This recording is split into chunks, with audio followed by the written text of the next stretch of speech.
Good afternoon. I am CJ here for CJD News. NASA is now hosting a news conference on the Nancy Roman Grace Telescope for space. Let's tune in as they are now starting their news conference.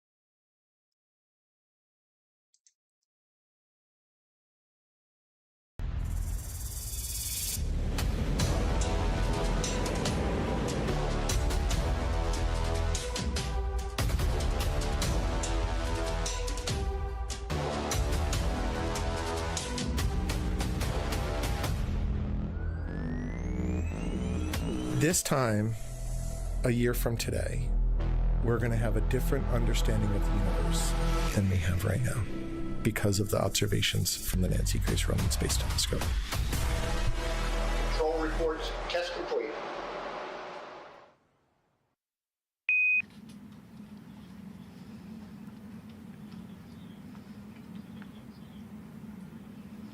Good afternoon and welcome to NASA's Goddard Space Flight Center in Greenbelt, Maryland. I'm NASA's Senior Advisor and Press Secretary, Bethany Stevens, and I will be your moderator today. We are joined today by NASA Administrator Jared Isaacman, Associate Administrator of the Science Mission Directorate, Dr. Nikki Fox, Nancy Grace Roman Space Telescope Project Manager, Jamie Dunn, and Senior Project Scientist, Julie McInnery. Each of today's participants will provide brief remarks about our progress on the Nancy Grace Roman Space Telescope, and then we will open the floor to questions. If you're joining us online, please press *1 to join the question queue on the phone bridge. With that, Administrator, the floor is yours. Great. Thank you, Bethany. Good afternoon, everybody. As you can see behind me, the impressive Nancy Grace Roman Space Telescope is now fully assembled, has completed testing, and is undergoing the final preparations before it'll be shipped to Kennedy Space Center to soon take its place among America's great observatories alongside Hubble and the James Webb Space Telescope. Now, our team dedicated over a decade of their lives and millions of hours to make this project a reality. Because of their hard work, I have the privilege of announcing today that we are now targeting an early September launch, 8 months ahead of schedule and under budget. To everyone at Goddard and across all our centers, congratulations. I hope each of you take pride in what you've accomplished. Roman's accelerated development is a true success story of what we can achieve when public investment, institutional expertise, and private enterprise come together to take on the near impossible missions that change the world. Unlocking the secrets of the universe and attempting to answer the question, are we alone, is inherent in just about all we do here at NASA. At our recent Ignition event, we made a commitment to pursue gold standard science as quickly as we possibly can, knowing the world is waiting for the headlines that only NASA is capable of making. Today marks a milestone of NASA delivering upon that promise.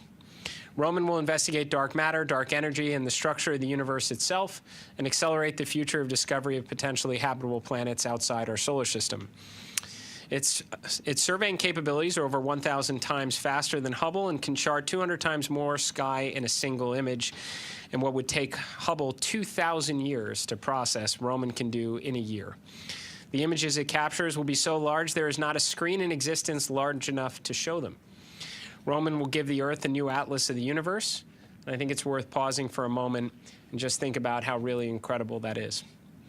The farther we reach into space, the greater our curiosity to understand the great unknown. So to our workforce and commercial partners making today's rare announcement possible, thank you for bringing us to this moment. For the researchers and scientists that will analyze the data from Roman, your work will soon begin. And for those that built this telescope, let's get ready for what comes next. Thank you, and I'll hand it over now to Dr. Fox. Thank you so much, Administrator Isaacman. I could not be more excited to be here today in front of this fully stacked and complete Nancy Grace Roman Space Telescope. And doesn't she look beautiful? I mean, honestly, just gorgeous. We're on track, as the Administrator said, to launch early in September. And that is, I can't stop saying it, ahead of schedule and under budget. And I want to give praise again to this incredible team. Team NASA Goddard totally brought it together with all of our partners in industry, in academia, and our international partners. It is an amazing day to see what happens when we come together and work in such an effective way. Since early in 2020, the Roman team has worked almost around the clock to develop and test the spacecraft and the hardware, completing the flagship mission in just 6 years, which is a true testament to the agency's commitment to do science, cutting-edge science, even faster. Their work ethic and their teamwork, in combination with the lessons learned from our long history at NASA of developing space-based flagship observatories, are why we're sitting in such a good spot today, with all eyes on the launch pad about 8 months earlier than we'd actually expected, which is so good. Well done. And this is just the beginning. We want to get more science into space, launch at a faster rate, and increase the pace of discovery as we prepare to launch more cutting-edge missions. The Nancy Grace Roman Space Telescope is a sheer powerhouse. It is literally a speed machine. The speed at which we'll be scanning the sky, delivering vast amounts of data, and returning results will be at an unprecedented rate never done before. Hubble gathered 172 terabytes of data in its first 30 years. Roman will downlink 1.4 terabytes of science data every day. That means it will potentially have about 2,500 terabytes over the course of its 5-year mission, and basically gathering like a hypothetical stack of science papers that would reach up to beyond the moon, maybe even as far as Artemis II went. When you apply what Roman will see, we've already confirmed today over about 6,000 planets. Roman will discover tens of thousands of new planets outside our solar system. It will reveal billions of galaxies, thousands of supernovae, and tens of billions of stars. That is extremely exciting. And literally all of the science that we can use to apply and build off our interconnected NASA science portfolio. Roman will help us address the question of how common solar systems like ours actually are, while also literally expanding the human mind to what the universe contains at an astounding rate. Roman isn't just doing Hubble and Webb science faster, however, and I know it's very easy when we focus on the speed, it's doing fundamentally different science that could not be done with either observatory. Together, the 3 missions will complement each other, giving us a more complete picture of the cosmos and advancing our understanding of the universe. When Roman is operating on orbit at the end of this year, it will also be NASA's first major demonstration for achieving one of the goals of the Habitable Worlds Observatory, a concept for the first telescope designed to find like worlds in different, outside our solar system, in different stellar systems, while exploring the broad secrets of the universe. Right now, Roman has the most stable telescope and the absolute best coronagraph that has ever flown in space. The Habitable Worlds Observatory will rely on even more than that, and it is so important to us that we get this coronagraph into space and get that first milestone towards the next mission, because everything we do at NASA Science builds off the successes of what we've done before. I am so proud that Roman will join kind of the arc of past, present, and now future missions as well, and it will definitely open doors to new cosmic pursuits. So again, congratulations to the entire Roman team, again, including our private sector, our academia, and our international partners. This is such an incredible team. I am so proud of them. Go NASA, go Falcon Heavy, go Roman. Jamie. Thank you. It's tough words to follow, and I'm going to be followed up by even tougher words. So I'm not going to talk about the science because Julie's going to blow your mind with that. But I would like to take this opportunity to expand a little bit about how we did get here, and just take this opportunity to thank our team. As Nikki and the administrator have already mentioned, it is a lot of work. Millions of hours is no exaggeration. That's actual math. We could figure it out exactly, but it's many millions. And this really is a great example of what happens when we as an agency work hand in hand with industry and academia. We work to each other's strengths, and it's really an example of how the result is greater than the sum of all the parts. So the amount of diligence and dedication and commitment to making this happen is really, it's really fun to be a part of. And so this team is really proud to have all of you here to come see this. I can't tell you how excited they are when people come. Last week we had Friends and Family Day. We had about 700 people come through, and watching the kids get all excited. You don't get to see spacecraft every day. So I just want to, again, thank everybody that made this possible. For everybody that you see, there's dozens more behind them. It's not just engineers and scientists, it's everybody. It's our financial team, it's our contracts people, it's our CM people, it's everybody, technicians. It's really a great team. And so this has been a wonderful experience. And I'm glad you guys get to be a part of it by coming here and seeing it. We can't wait to launch. Thank you, Jeremy. Hi, everyone. Current observations hint that our standard model of the universe is incorrect. Roman will be able to confirm these and set us on the path to understanding what's right. We're going to perform a revolutionary census of planets around other stars in our galaxy. We're going to conduct ambitious surveys that will transform and impact every area of astronomy. And we can do all this because Roman's primary instrument combines exquisite performance and sensitivity with an outstanding ability to sweep out large regions of the sky. Previous speakers have mentioned that Roman can survey the sky 1,000 times faster than Hubble. So to put this into context, 1 month of Roman observations would correspond to a century with Hubble. So Nikki mentioned that Roman doesn't do Hubble science faster. Roman will address entirely new, ambitious science questions. So that 1 month of Roman observations could be used to survey our own Milky Way galaxy, uncovering up to half the stars in the galaxy. That would itself result in an astronomical catalogue of objects that is much larger than any that in existence today. And that's with just 1 month of Roman observations. Our main survey will take more than a year. It's huge. If we were to take the single image that is produced from our main survey and try and fully display it with a set of 4K TVs, you'd need more than 500,000 4K TVs.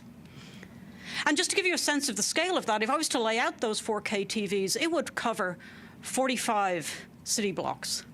Or to pick something that you actually look at, it would entirely cover El Capitan in Yosemite National Park. I don't suggest we actually cover El Capitan with a set of 4K TVs, but it gives you a sense of the scale. That survey will detect over 2 billion galaxies. And we'll use it to study how the structures in the universe, the stars, the galaxies, the structures of galaxies, grew, and evolved. We'll also study how the universe itself has expanded over time. And these are the keys to unlocking the fundamental nature of dark matter, dark energy, and the fabric of the universe itself. Periodically, we'll point towards the center of our own galaxy and monitor hundreds of millions of stars. But we're not going to just image millions of stars. We're going to find a treasure trove of exoplanets, up to 40 times more than are known today. So think of this as the largest census we've ever done of planets in our galaxy. We have a second instrument, the Roman coronagraph. And I think of this as doing magic with physics. We take advantage of the wave properties of light to cancel out the light of a bright star so that we can image faint planets next to it. To do this magic, we have to have an optical system that can adjust itself to maintain sufficient precision. This will be the first time we've had a system in space with this kind of active optics, and it will set us on a path for future observatories to do extraordinary new things. What makes me most excited about Roman is its discovery space. If we have 2 billion galaxies, it means we have 2,000 one in a million objects. We're going to be surveying patches of the sky, going back over and over and over again to find new things that go bump in the night. I very much hope, and in fact expect, that the most exciting science from Roman is going to be the things that we didn't expect, that we couldn't predict, but that will set the new, deep questions for future missions to address. Thank you. And with that, we will open the floor to questions. If anybody in the room has, well, Jeff, we'll start with you. Jeff Faust, Space News. Question for the administrator. You and others have emphasized that Roman has come in under budget, ahead of schedule. Roman is still a multi-billion-dollar mission. Is there still room at NASA for large flagship class missions when the agency's science budget is facing a significant budget cut in 2027 and potentially beyond?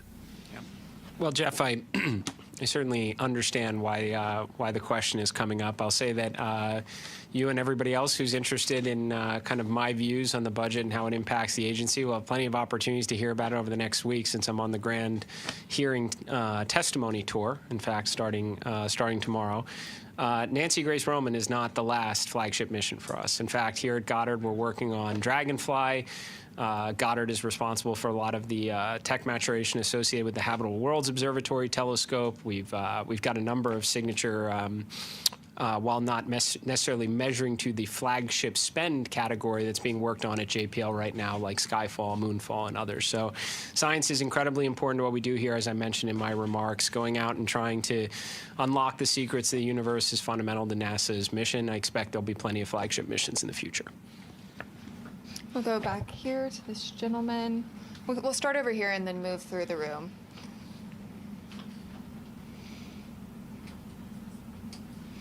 And then also, if you could hand the mic back after asking your question to our mic runner, that'll help us get to the next people. My question's for the administrator, Jared. There's something online called the Artemis II effect as part of the Kerbal Space Program community. We're all excited about what happened with Artemis II. Kids I've talked to, fifth graders, I talked to 100 of them last week, they're all really excited. So how do we use this telescope to continue that excitement for the young generation? Yeah, well, I think it starts with listening to some of the great commentary that Julie just said. I mean, I've got 100 questions coming out of just your intro right there. Look, I am thrilled that the world kind of paused for a moment and took notice to Artemis II, and yeah, I think energized the world's interest in space exploration.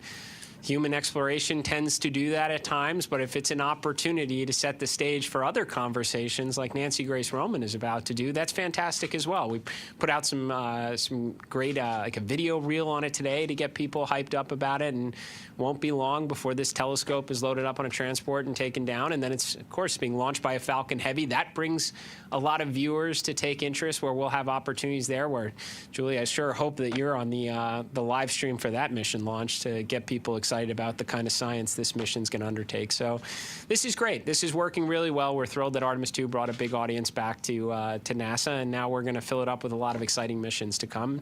Nancy Grace Roman's next up. I'm going to hand this off so somebody else can go right here. Hi, Nick Alexander for Space Scout. You know, Goddard has a long history with telescopes. We've, seen some great work on Hubble. We've seen the James Webb Space Telescope come out of Goddard. What can we do to ensure that legacy, that culture of telescopes continues to be centered at Goddard Space Flight Center? So I think, that's where our expertise is. I mean, at NASA Science, Goddard is kind of the heart of NASA Science. And certainly we look to Goddard to lead the way in a lot of our big missions. They clearly have the heart of astrophysics here. They are, doing a fantastic job clearly with this. The project office for the Tech Maturation Program for Hab Worlds is at Goddard, and we expect that to continue and expect to see them continue to do great things. We can go right here. Sorry, Jared, I'm going to hit you up again. So you're the new administrator, and you have this mission that you may have heard is under budget and on time. What lessons can you take away from this? And kind of a corollary is this mission has an interesting history where the optics came from originally. Are people going to just take that and say, no wonder it came in under budget? Or So I'm going to stick to the first part of the question and say that I'm thrilled that this mission is getting close to its ability to launch, so that we can take Jamie here and apply him to a number of other exciting projects. I mentioned when we had a chance to shake hands in the warm up to this that your name is continuing to come up quite a bit as an extremely talented project manager. So, yes, look, I think that's actually very important, because we do have success stories like Nancy Grace Roman coming in ahead of schedule and under budget. We certainly have programs or examples that are not. And when you think about that, and you think about going over budget, or in some cases, extremely unfortunate cases where programs are canceled, there are dollars lost from that never come back. And when you total them up, what does that equal? It equals another Nancy Grace Roman telescope, or maybe a second Dragonfly, for that matter, on that. So I think that having the capturing good lessons learned, we talk about debriefs a lot when we get things wrong to avoid repeating them. But when we get things right and have success stories like Nancy Grace Roman, let's learn from some of the magic that created that outcome and try and apply it to other programs. And I expect Jamie's going to be in big demand across big agency initiatives going forward. Does Jamie want to take the second part of that question? Can you repeat the question? So you got the optics from another agency. Or somebody going to say, hey, no wonder it came in under budget? Someone might say that, but they'd be wrong. Seriously, so it's difficult. It's one of these things. It's difficult to prove a negative. So who knows, right? It's a different beast when you start with something that you have to completely remodel, if you will, versus starting from scratch. Honestly, it's anybody's guess which one comes out ahead. But that posed its own challenges. It did not make it easy. And I'll reiterate that while I appreciate the accolades, and I'm the person sitting here, I only had a very small part to do with this. It's really our team. We have a wonderful team.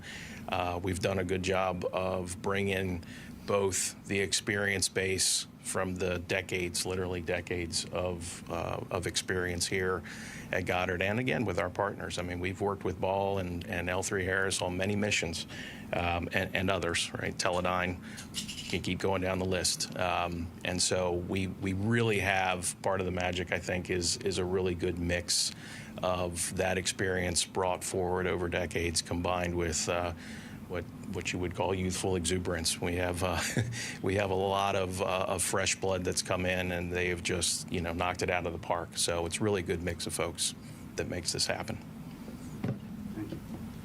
Hi, Elisha Sowers from Mashable. I think this is a question probably for Julie, Nikki.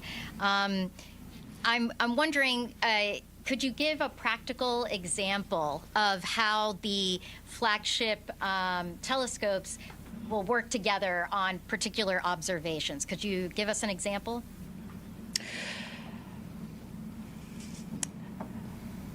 There was a really cool result from Hubble, I think about a year, maybe 2 years ago, where what they thought they were seeing was a supermassive black hole that was traveling through space. And you could see from the observations the evidence of that transit. And it was extraordinarily lucky that Hubble was able to catch that. Roman would be able to find some things like that in spades, because we're surveying such a large part of the sky. And then we can follow up with detailed measurements with the James Webb Space Telescope, now that we know where to look. So you could consider one of Roman's roles to be something like a finding chart for the James Webb Space Telescope, that we'll find some of the most extraordinary, unique places in the universe, and that we can direct our most powerful scopes to really hone in on the details and take advantage of Roman's breadth and Hubble's depth. Do you want to add to that, Nikki? No. I can move back here. I would have gone into wavelength, and that's nowhere near as good as what you said. Excuse me. I just wanted to say congratulations on an awesome first 4 months of 2026.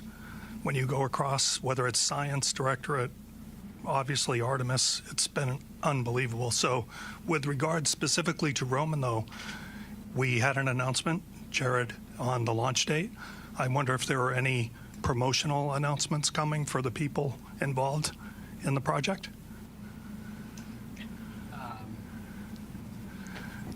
Sorry, when you're saying promote, I would assume well, I'm wondering who's getting promoted for delivering ahead of schedule and under budget. Yeah.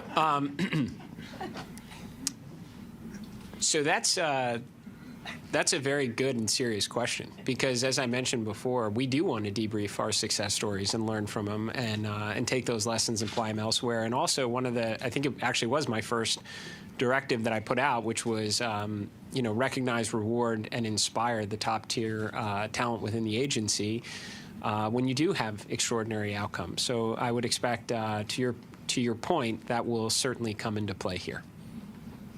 We'll move to Will.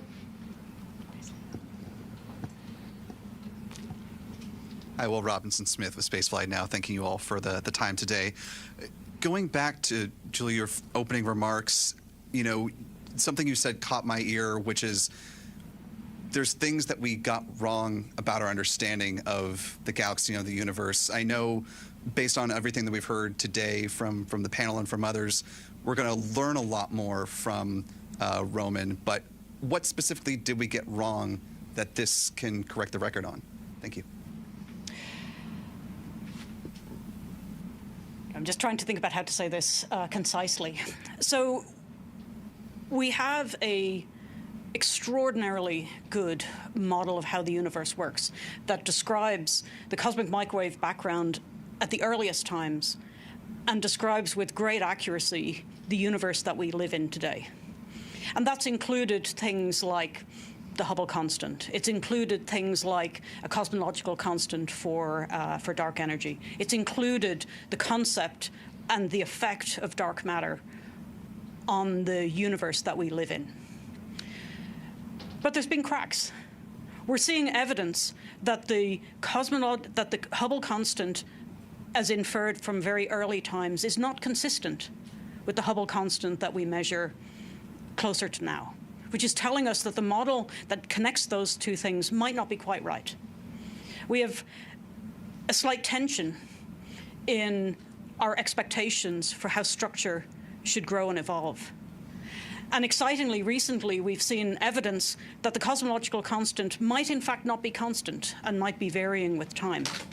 And each one of those results is not quite by itself enough to take it to the bank and say that we're wrong. And what you need is a mission that can, or an experiment that can probe the universe to about a factor of 10 better than we did before. And that will allow us to confirm if indeed lambda CDM, our standard model, isn't correct.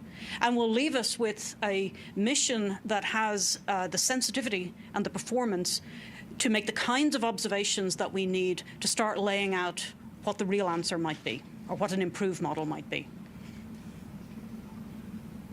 We'll move up here.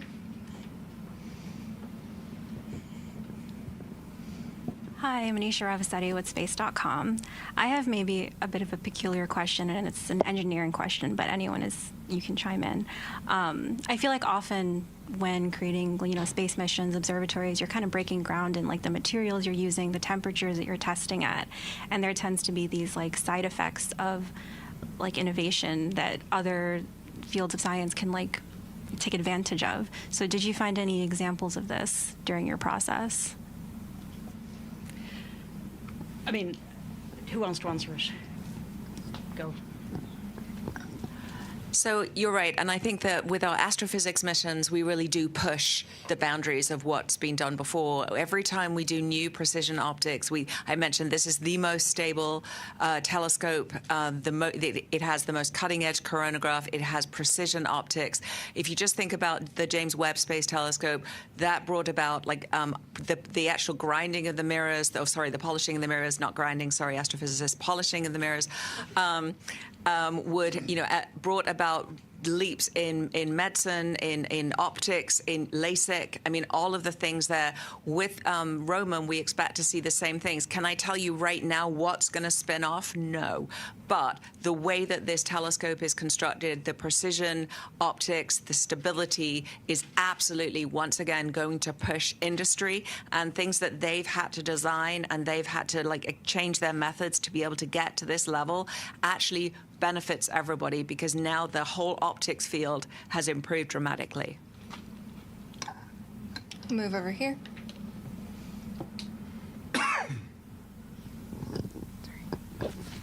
Hi, I'm Marina Corin with National Geographic. I think this question is for either the administrator or Dr. Fox or both. Looking ahead to the next big space telescope, the Habitable World Observatory, we heard from the team today that they're going to be spending the next few years looking at the mission concept and seeing if they can make happen an $11 billion mission by 2045 launch.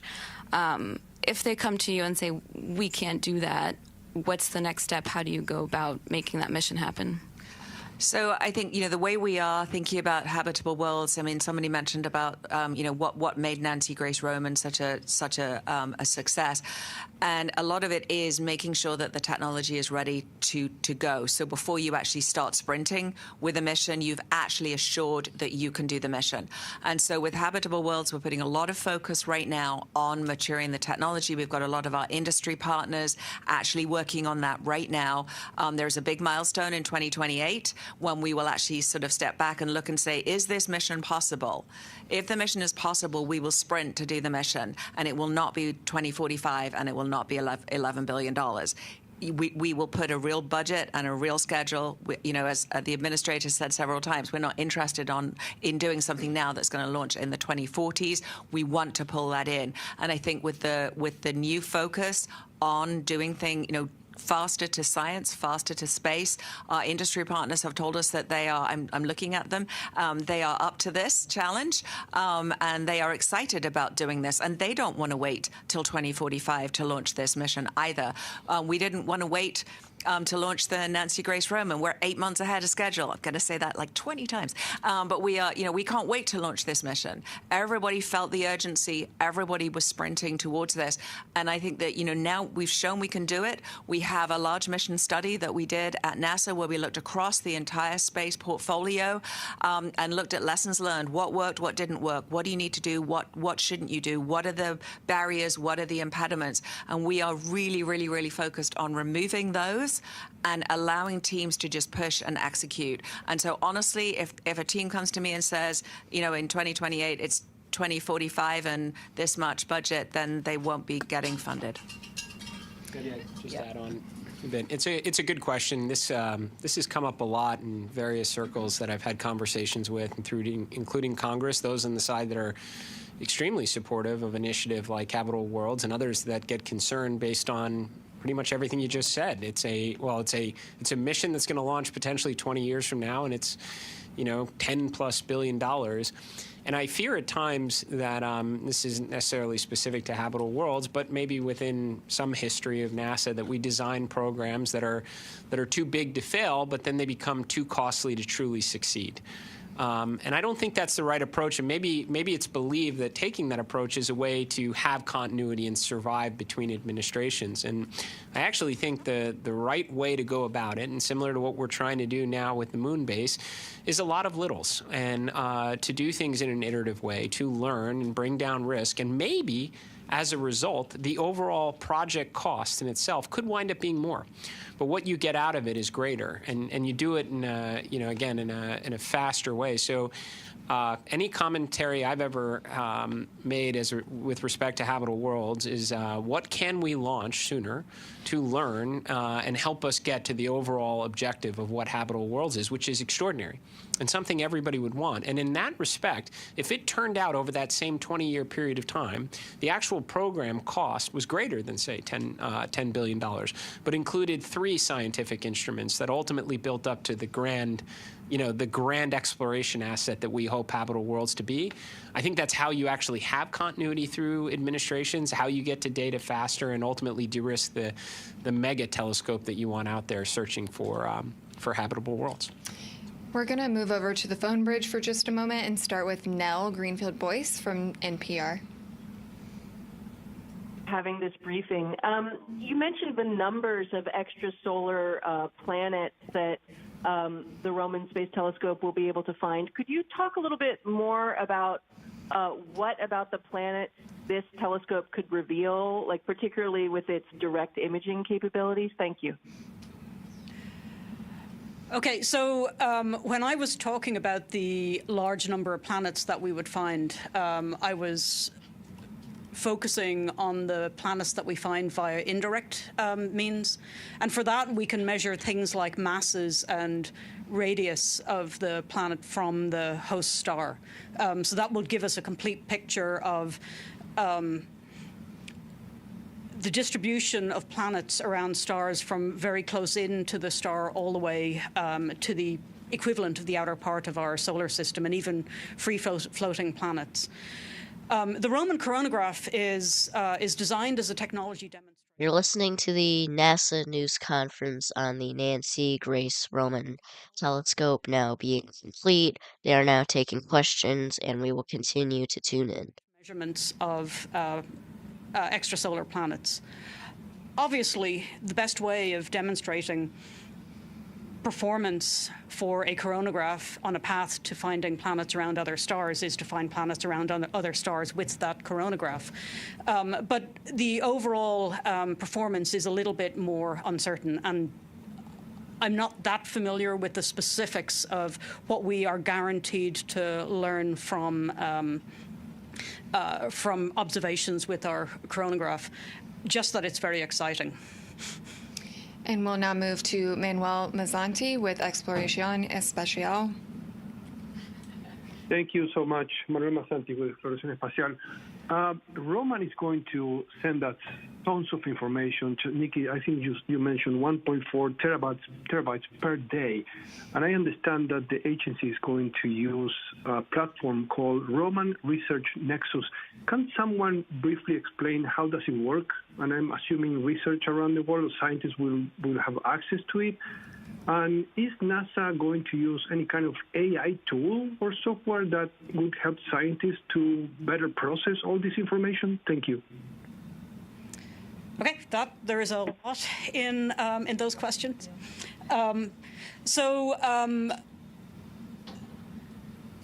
The data archive for Roman is among the largest in space-based astrophysics. And requires a slightly different approach to using it. So our model is that we archive the data in the cloud, and people access the data through a science platform. So you log into the science platform, you're in a Roman-specific environment, it's easy to access the data, it's easy to visualize the data, it's easy to use the data. And that facility is open to everybody. So for the earlier question on how can young people get excited about Roman, you can get excited about Roman by being on the forefront. A class in Kentucky can see Roman data at the same time as a professor in Princeton. And your access to that data is through the Roman Research Nexus. That same environment also supports researchers all across the country, where we're working hard to facilitate easy, quick access to the data, where you're not wasting time downloading things and then discovering that that the CPU on your laptop wasn't sufficient to do anything with it. So the second part of your question on AI with Roman. I think that the field of AI is moving so fast that any answer that I gave now would probably not be representative of where the field is in a year and what we're actually doing with it. We are using slices of AI and machine learning in a variety of different scientific things that we're doing with Roman. We're exploring the possibility of agentic pipelines where you have AI assist you with getting to the right place with your analysis so that a grad student doesn't waste time with minutia and gets straight to the interesting parts of an analysis.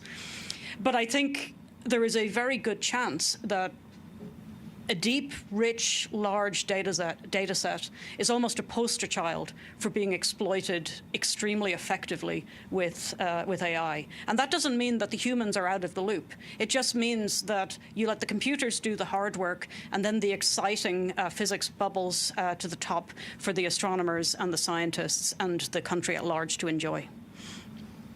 And we're going to take one last question from Ken Chang of the New York Times. Hi, thank you. This is for Jamie, I guess, Julie. I was wondering, can you give me examples of what you did better and different than the earlier space telescopes that weren't ahead of schedule and under budget? Was it something on the front end where you didn't rely on technologies that weren't ready yet? Or can you give me examples of problems that popped up, but you were able to fix them before they became big problems that delayed everything? Thank you. Okay. Let's see. Well, I'll say a few things. Another two biggie things in terms of what led to our success. The first was the architecture, the overall architecture in the very beginning. This observatory was architected by the team here, and basically it was known going in that this was going to be a cost cap mission, and that the programmatics were going to be a major part of the success criteria. It wasn't just the technical scientific performance. And so there was a lot of work early on put in by the team to basically architect something that was achievable. There were stretches in places, but they were known stretches. Those were handled, in the early years in the technology development, like the detectors. The funding, the resources were put in there to accelerate those developments and make sure that they were ready once we get to larger stages of integration. So that was key. And another key was stability from I'll say downtown. It's hard to do a project especially when it's really big, if you don't have stability, and if your funding is going up and down all over the place, and you can't plan from year to year, it makes it really hard to succeed. And so we've been very fortunate that our stakeholders, both at headquarters and in Congress, have entrusted us to the resources that we said we need. And I like to say everybody held up their end of the bargain, right? We delivered. Year after year, we did what we said we were going to do, and the resources and the support from them was always there. And so it's really a nice way to do it, right? It's less controversial. It makes it a lot easier to be successful. So that was key as well. And that concludes this afternoon's Nancy Grace Roman Space Telescope briefing. Thank you all for your participation both in this and throughout today. And please follow Roman's journey at nasa.gov/Roman.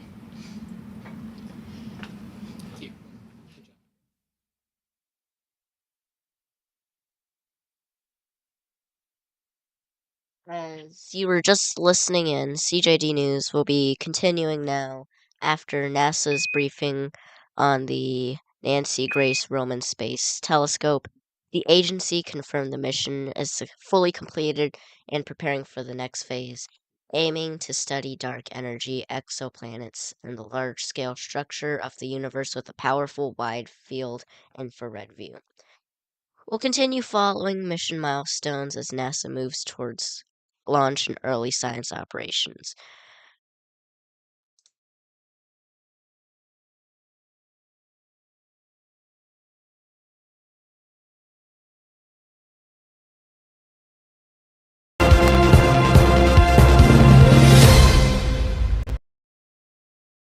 In other words, though, we continue as Apple has announced that the CEO, Tim Cook, will step down effective September 1st, 2026, transitioning into the role of executive chairman. Cook has led Apple for nearly 15 years, overseeing massive growth in major product lines, including the Apple Watch, the AirPods, and Apple's expansion into services. This comes as a big moment as it was unexpected. but he will be succeeded by John Ternus, Apple's Senior Vice President of Hardware Engineering, a 25-year veteran of the company who has been instrumental in the development of the iPad, AirPods, iPhone, Mac, and Apple Watch. Ternus has joined Apple in 2001, rose to the Vice President of Hardware Engineering in 2013, and became Senior Vice President in 2021. Apple has credited him with leading major hardware programs and shaping the company's product direction over the last decade. This marks a major leadership shift for one of the world's most influential tech companies, and we'll continue tracking how this transition shapes Apple's future to direction. Thank you for joining CJD News Live.